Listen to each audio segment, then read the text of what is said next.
Yamame es un joven comediante cuyo trabajo no progresa. El éxito no llega. Cuando le ofrecen la oportunidad de mudarse a habitaciones encantadas para salir en la TV, él acepta la propuesta. Bienvenidos al lado oscuro. Hoy haremos el resumen de Stigmatized Properties. Comencemos. La obra comienza con dos comediantes frente a un auditorio en un teatro japonés. Ellos se esfuerzan, pero al público, salvo una joven, no les parece graciosa la actuación. Ellos son Yamame Yamano y Taisa Nakai. Ambos han estado 10 años intentándolo. Nakai, finalmente, se va a dar por vencido. Decide trabajar como guionista con un productor de programas de televisión. A Yamame, a la salida de la actuación, nadie lo reconoce, salvo la joven anterior. Ella le va a agradecer, pues ha disfrutado del espectáculo. Él, en reconocimiento, le da la sombrilla que estaba usando en su sketch. La joven se llama Azusa Kosaka. Ella ha obtenido el valor suficiente para poder postular como ayudante de maquillaje en programas de TV.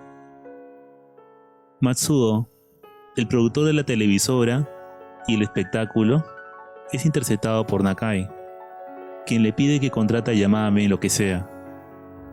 El productor está buscando nuevos proyectos, es decir, una casa embrujada. Esto llama la atención del jefe, que le ofrece este tipo de trabajo a Yamame: ir a vivir a casas embrujadas o estigmatizadas por asesinatos y tomar video y fotos. En el canal se vuelve a encontrar con Azusa-san y se hacen amigos. Al poco tiempo, es llamado por el jefe. A Yamame, cuando llega, le da un croquis de una casa que ya han elegido para que se quede y le desean suerte. Esta es la primera casa embrujada a la que se debe mudar. Nos enteramos que en la habitación que alquila, una mujer fue asesinada. Mientras prepara la acción, una señora con su perro entra y comienza a ladrar al vacío de forma sospechosa. En la noche, mientras lo llama el productor, este le dice que escucha la voz de una mujer en la habitación. Cuando revisan las grabaciones, una sombra fantasmal se ve en el video. Esto hace que la transmisión en TV sea exitosa. La relación entre Nakai y Yamame está un poco tensa, pues el primero disolvió el dúo, pero invitándola a comer y ayudado por Azusa, todo se suaviza.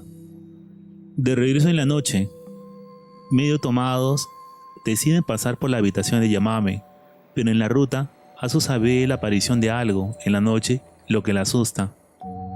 Ya en el pasadizo superior, ella ve un fantasma que intenta atacar a Nakai, por lo que decide irse a su casa. Cuando ambos se quedan solos, Nakai le pide volver a trabajar juntos, pues ya no tiene trabajo de guionista. Es así que él le pide ayuda a Azusa, pues intuye que ella puede ver algo. La joven, aunque bastante temerosa, le da una mano. Allí ella ve la significación de un asesinato ocurrido en la casa. A la vez ve una sombra bastante misteriosa, pero nada de eso queda grabado. Sin embargo, mientras Nakai se va en bicicleta hacia la estación, sucede algo extraño. Ambos ven en lugares distintos la aparición de una mujer. Mientras están impactados por esto, sufren un accidente. Luego de un mes, vuelven a ser un dúo oficial, pero de habitaciones encantadas. Yamame va a la agencia de alquiler de habitaciones. La encargada, Yokomizu, le ofrece una variedad de casas que nadie quiere alquilar a bajo precio. Él elige una en donde hubo un asesinato. Yamame y Nakai suben a la habitación sin darse cuenta que una sombra los persigue. En la habitación encuentran manchas de sangre. En el baño, marcas de lucha y un espejo tapado. En un evento en vivo, Yamame obtiene la atención del público. En la sesión de autógrafos del libro que recopila sus experiencias, Azusa, que está cerca de él, ve una presencia al lado del comediante, lo que la asusta. Esta vez, el teléfono móvil logra captar parte de la presencia. Cuando come cerca del edificio, se entera que en la habitación en donde se hospeda, una mujer mayor de 70 fue asesinada por su hijo desempleado. Tiene una discusión con Nakai, pues este está preocupado porque su madre ha enfermado, pero él se niega a irse. Sugiere invitar a Azusa para incentivar la presencia de apariciones en la habitación. Yamame lo invita y ella es atacada por el fantasma a la vez que tiene una visión del asesinato. Logran grabar un audio. En una esquina de la habitación, la joven vuelve a ver el fantasma de túnica negra. Cuando regresa a la habitación donde se hospedaba con Nakai, lo ve empacando. Este le dice que la fábrica de su padre se incendió. Él cree que todo esto no es coincidencia. Le advierte a Yamame que deje también este trabajo, pero este se niega. Yamame sigue solo en sus proyectos de vivir en casas encantadas. Él elige en este caso una casa con ático. Apenas llega a esta casa, tiene visiones de una mujer ahorcada en la puerta. Cuando sube al pequeño ático se da cuenta de que la escalera de este tiene una abolladura. El ático, sin embargo, le parece inofensivo. Pero al poco tiempo le comienza a doler la cabeza y no puede levantarse. Luego de esto, él mismo intenta ahorcarse. Es ahí que Azusa llega a visitarlo. Con la ayuda de la joven, descubren que un hombre se había ahorcado en el ático de la casa, lo que explicaría la abolladura. Los síntomas de los suicidas fueron el dolor de cabeza y el agotamiento. Su jefe lo llama pues está pensando grabar en Tokio y quiere que Yamame vaya y busque una casa encantada en la zona más poblada. Su agente de búsqueda de habitaciones encantadas, Yokomizu-san, le sugiere algunas. La casa, según lo que le cuenta, fue el lugar de la muerte de dos amantes. En una de las calles de Tokio, un anciano le vende un amuleto de protección, ya que ve que el joven tiene muchas sombras alrededor de él. Yamame no se lo toma en serio, pero igual se la lleva. Luego de la mudanza, se queda dormido hasta que escucha el timbre. La luz falla, y cuando abre la puerta no encuentra a nadie. Comienza a sentirse asustado, sobre todo cuando una puerta se abre sola. En el trabajo de Azusa, Nakai va a despedirse, pues su padre ha fallecido.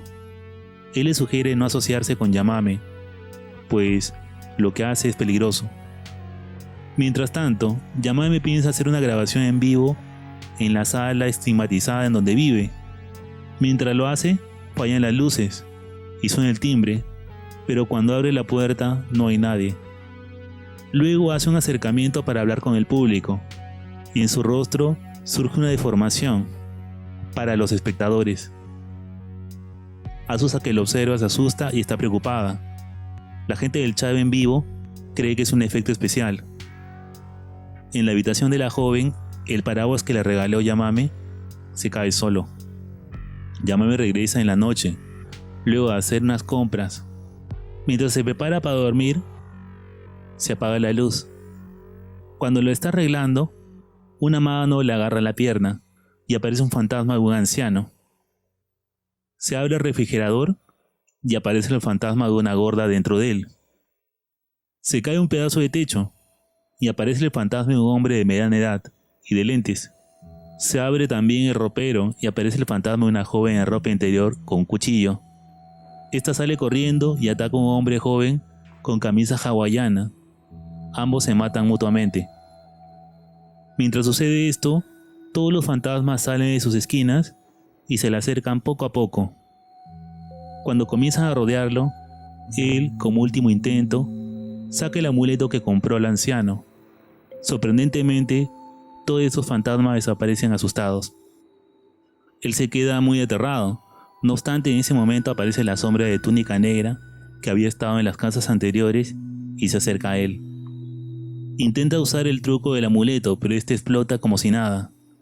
Mientras está asustado, Azusa toca la puerta, pero como él no puede abrir, ella lo rompe con el paraguas. Eso no soluciona nada, pues ambos son poseídos por el espíritu de los amantes e intentan matarse mutuamente. En ese momento llega Nakai. Él saca una botella que trajo con agua y se la arroja a la criatura, mientras repite una oración. No hace mucho efecto, por lo que saca 2 amuletos grandes. Por último, usa su varita de inciensos, con lo que repele al fantasma. Este libera a Yamame y Azusa. Los inciensos no son suficientes. La criatura intenta un último ataque, pero es en este momento que Yamame sujeta el paraguas para protegerlos, haciendo que la criatura finalmente desaparezca. Los 3 aprovechan y escapan del lugar. Poco tiempo después, vemos a Yamame y Azusa, que están buscando un cuarto de alquiler para mudarse juntos. La empleada de la agencia esta vez les ofrece una casa normal. Pero mientras ellos están viendo las opciones, Yokomizu, la empleada, es poseída por el espíritu y sale a la pista, donde es atropellada para horror de todos y de la pareja, que, asustados, deciden irse del lugar. En una habitación lejos de ellos se puede ver a la criatura al lado de un hombre que se está ahorcando. Ellos deciden irse. Fin. Y bien, este ha sido el resumen de Extimated Properties, película japonesa basada en la novela de no ficción Jikobuken Kaidan Kowai Madori de Tanichi Matsubara del 2018. Si el video te gustó, te invito a suscribirte y dar un like. Esto ha sido El Lado Oscuro. Nos vemos en el siguiente video.